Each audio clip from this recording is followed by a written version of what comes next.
Mueller sends nasty message to Trump. Please support Trump by Mark Pervulovic from Christian News Alerts.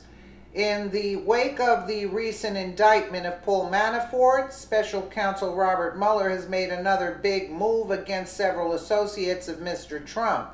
Over a dozen top Trump campaign officials have been subpoenaed as Robert Mueller executed new moves in his ongoing probe into Russian collusion.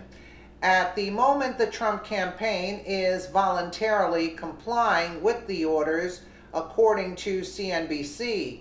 The Wall Street Journal described the subpoena as the first official order for information from the campaign, and that the Trump administration was responding to Mueller's order on an ongoing basis.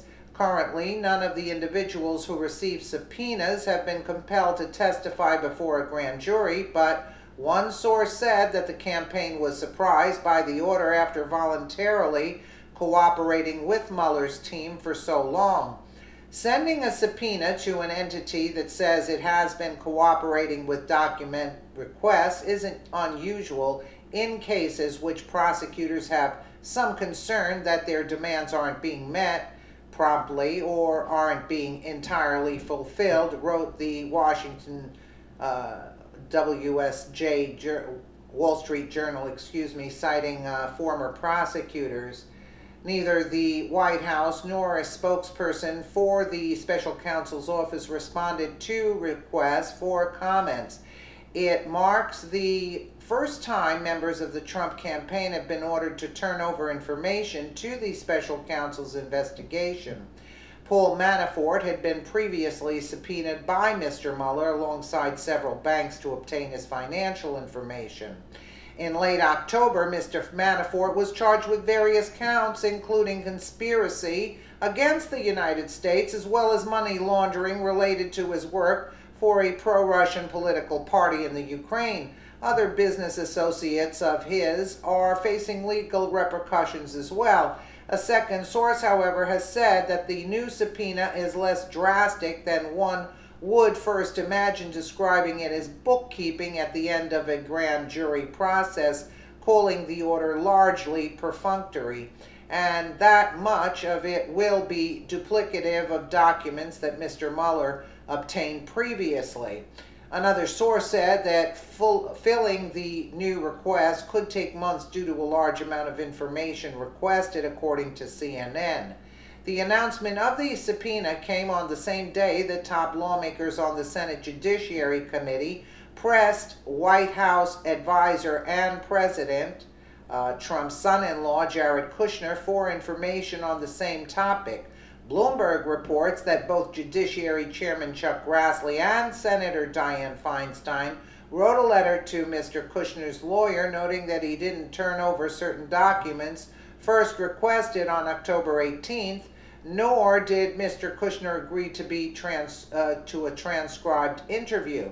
The two Washington lawmakers gave Mr. Kushner a November 27th deadline to provide the additional documents, including the emails as well as his security clearance form that initially omitted certain contacts with Russian officials. If, as you suggest, Mr. Kushner was unaware of, for example, any attempts at Russian interference in the 2016 presidential election, then presumably there would be a few communications concerning many of the persons identified in our second request, and the corresponding burden of searching would be small, the senators wrote. Mr. Kushner's lawyer, Abe Lowell, said in a statement that the White House advisor had been responsive to all requests and that they were going to do everything in their power to respond to any additional request in the future. As Mr. Mueller continues his investigation alongside separate hearings in Congress, the American people need to be kept in the loop as mainstream news outlets twist any new developments to suit their biased narrative. Actually, this is like it's going too far and the real criminals aren't being investigated. Trump was elected by the people. Even the Electoral College voted for him. So now what are they digging for? What, may I ask, are they digging for? Let me know what you guys think in the comments below. And again, thank you so much for watching.